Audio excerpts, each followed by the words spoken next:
Hello, everyone.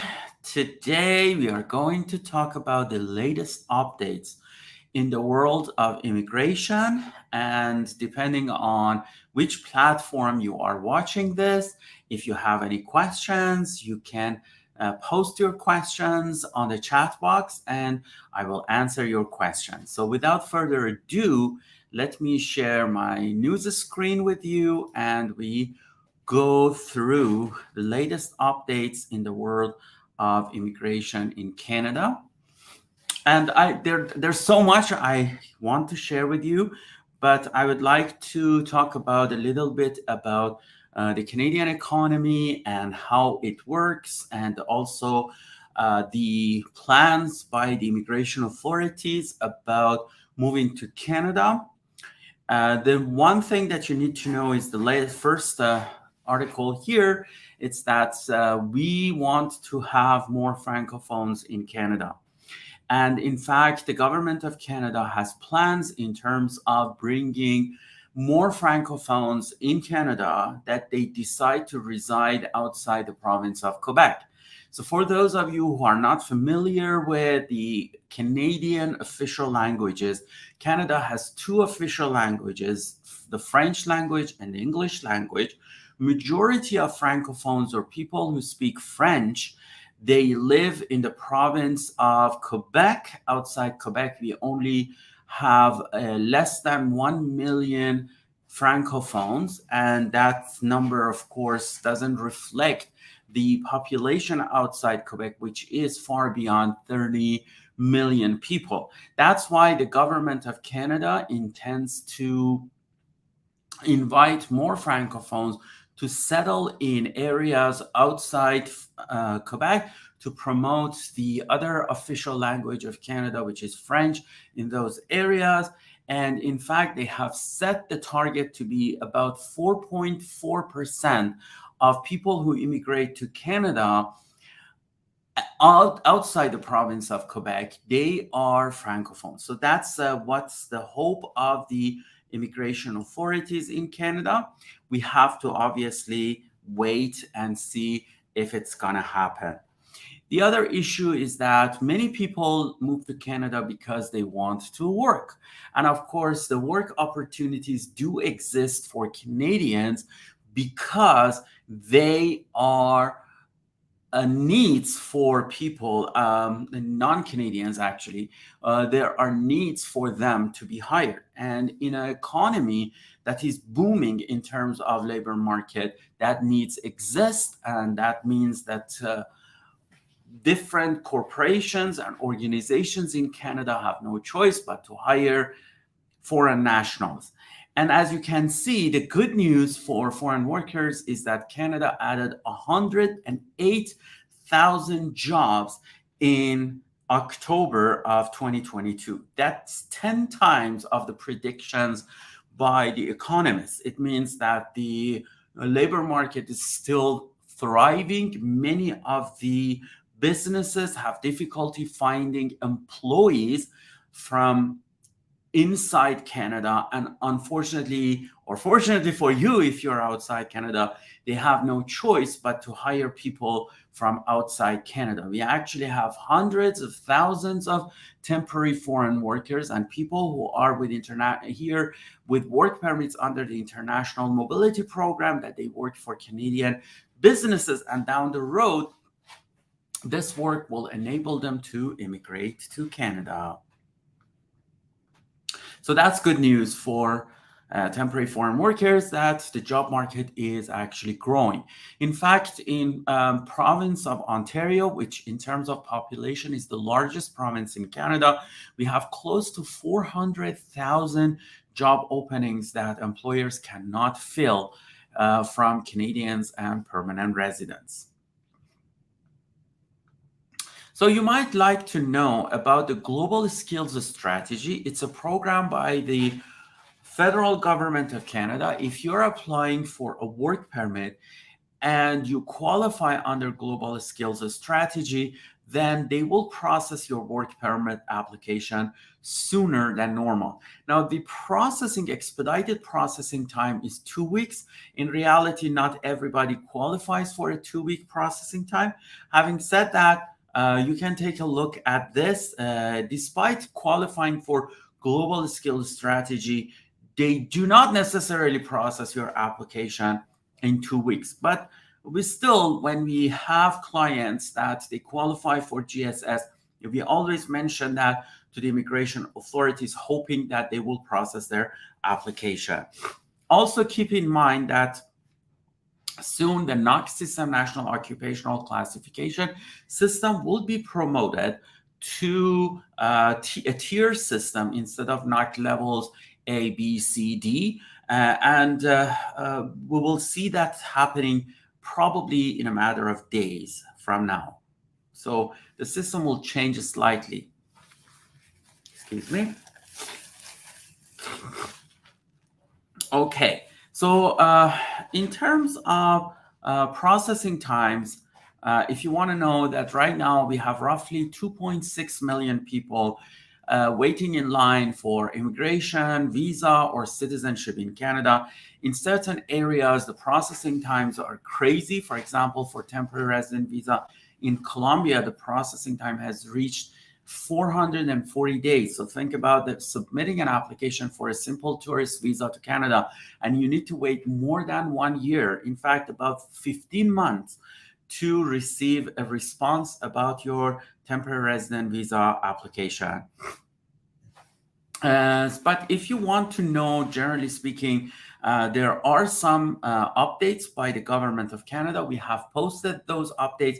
We actually extracted them one by one when people posted this on this piece of news. You can look at it. For example, for renewing or replacing a PR card, it takes about 93 days. Waiting for your first card, it takes about 2 months. For citizenship application, now the processing time is 24 months, which is down from 27 months. So it's slightly good news, but still to take you about 2 years when you apply for citizenship to become a citizen in Canada. Certificate of or proof of citizenship, 16 months. Again, it's down from 17 months, which is a slightly better. Resumption of citizenship for those people who have lost their citizenship, but they want to resume it and become citizens again. It takes about 34 months. And as you can see, this has been a huge change because it was 23 months and then suddenly it became 34 months and so on and so forth. In terms of family sponsorship, if you're sponsoring a spouse or common law partner inside Canada, it takes 14 months. If it's outside Canada, roughly speaking, it's about 20 months. And also dependent children, it depends on where they live, parents or grandparents, 37 months. And adopted children, again, depends on where they live. And as I mentioned, for visitor visa, it's different. But if your application is inside Canada, for example, you're a work permit holder or a study permit holder, then if you apply online, it's about 2 weeks, slightly more than 2 weeks. If you apply on paper, it's about 41 days. And for the extension of your stay in Canada, it takes about 203 days, which is huge. It means about 7 months of waiting before you actually know whether they will extend your visitor record or not. And then for, again, study permit in outside Canada, it's 13 weeks. Again, depends. If it's inside Canada, it's about 4 weeks, etc. And processing times for application under economic class, for example, for express entry, Canadian experience class is 19 months. So it has increased. Last time it was 17 months. Actually, a few months back, it was only 14 months. And for the federal skilled worker class, it's about 27 months, which is 1 month more than what we had before. And for skilled trades, it's 49 months. So these are real numbers. These are not the numbers that the government tells you about express entry, that they say it will be under 6 months. In reality, for Canadian experience class, it's about 19 months, more than 1.5 years. For federal skilled worker, it is 27 months. It means more than 2 years. And for federal skilled trades program, it's 49 months, which is more than 4 years. So you have to be very careful with these. You can check out by visiting settler.ca the latest updates about these processing times. So in terms of, now we have an article about applying for work permit as a vulnerable worker if you are being abused by your employer in Canada. You can take a look at that.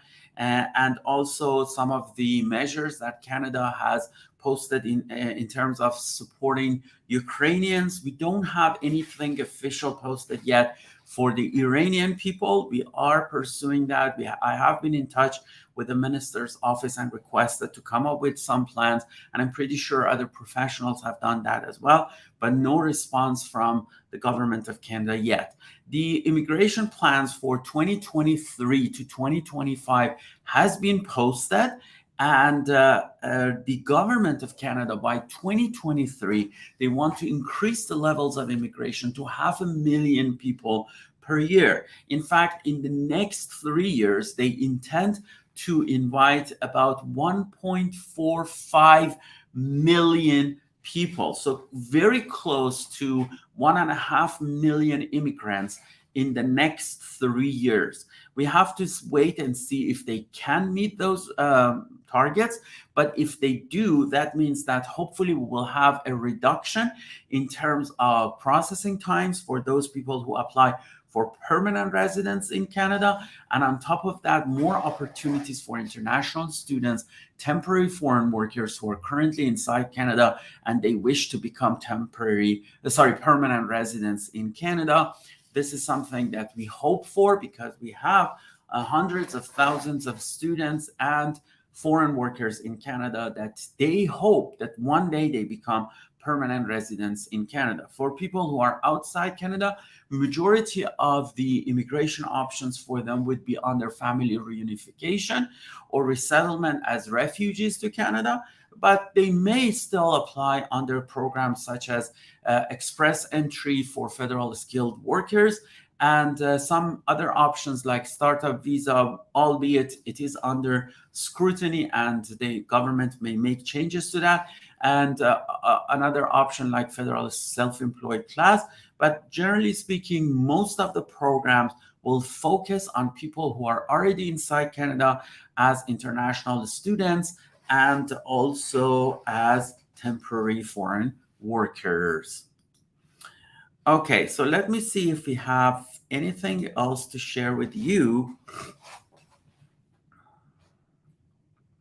Yeah, that's also interesting to know where the international students come from. This is, again, another set of statistics posted by IRCC. So if you look at 2022, starting from the beginning of 2022 to August of 2022, we had 135,150 international students from India, comparing to only 38,000 from China, 14,000 from the Philippines, 13,000 from France, 9,800 from Nigeria, etc., etc. So as you can see, number one on the list in terms of international students is by far India.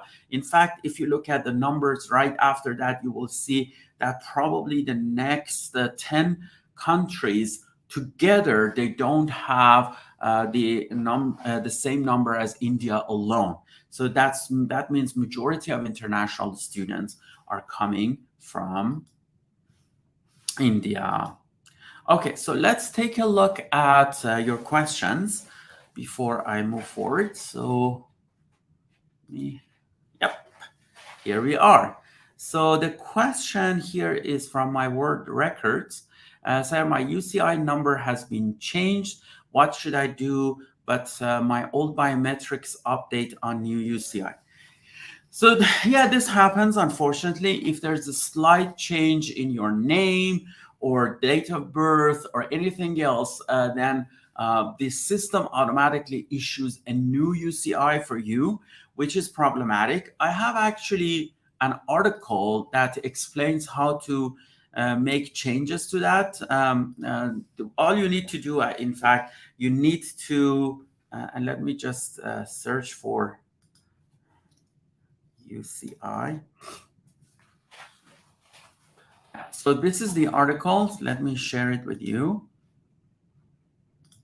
Here we go. So it's called Duplicate UCI in Canada. If you Google it, you will also find it, but I can also share the link with you if I can, because I'm not familiar. I'm using map and I don't know if this works. Oh, actually it worked. So this is the link to the article. You can read it. It shows you how to handle it. But generally speaking, all you need to do is to go on web form, explain to the officer that your UCI is different from your original UCI, show them a document from a previous application holding the previous UCI and a document from your new application showing the new UCI, and ask them to merge these two UCIs, and the problem will be solved. Because if you don't solve it, then you may end up doing biometrics again. They may not find information from your past immigration applications, and then you could, in certain situations, face misrepresentation allegations by the government, those kind of things. We don't want that. To avoid that, it is in your best interest that you inform them about this duplicate UCI. For those of you who are watching the recorded version of this video, I will post the link on YouTube. I will eventually post the link to this article underneath the video, and you can also see it. But for those of you who are currently live, you can see it. In fact, the link was posted on, I believe, Facebook and also YouTube. But if you just Google duplicate UCI in Canada, you can see it. Okay, there's another question. This question is coming from LinkedIn from Mr. Sati. Hello, dear Mr. Parsai. Do you have any updates about processing time for work permit requests from outside Canada for Iranian citizens? So the current process, thank you very much for the great question. So the current processing time that is posted by the visa post in Ankara, which is responsible for majority of work permits from Iran, is 19 weeks, which means roughly speaking about 5 months. In reality, that's not the case. We have applications that have been waiting to be processed for more than a year and they are not processed. We have some applications that have been processed in a matter of less than 4 or 5 months. So generally speaking, the visa post or visa office in Ankara is pretty slow in processing the applications. Having said that, there are exceptional situations that those applications are either being processed quickly by visa posts in Ankara, or they are being processed by visa posts in other locations. Sometimes the application is being sent to CPC Ottawa or another visa post, and they process the application sooner. But the official processing time is 19 weeks. There, in reality, I don't see that happening for majority of the applicants. Okay, so let me see what we have again. For those of you who don't know me, my name is Al Parsai. I'm a regulated Canadian immigration consultant. That's my picture. It's actually our office. What's happening here? I'm a regulated Canadian immigration consultant. That means I'm a member of CICC, College of Immigration and Citizenship Consultants. I'm an RCIC-IRB. It means that not only I can represent you to immigration cases to IRCC, ESDC, and CBSA, I can also represent you to the Immigration Refugee Board of Canada for immigration appeal hearings, removal hearings, detention review hearings, and also for appeal of spousal or parental sponsorship applications, refugee protection division applications, and refugee appeal applications. So these are the kind of things that I can also do. I teach immigration consulting at Ashton College, Global School of Corporate Excellence, and also I have been an adjunct professor at Queen's University. My book, 88 Tips on Immigration to Canada, has been a bestseller on Amazon.ca. Thank you very much for watching this video. Please subscribe to our channel, enable notifications, and be in touch with us. Visit our website, settler.ca, for more information. See you soon.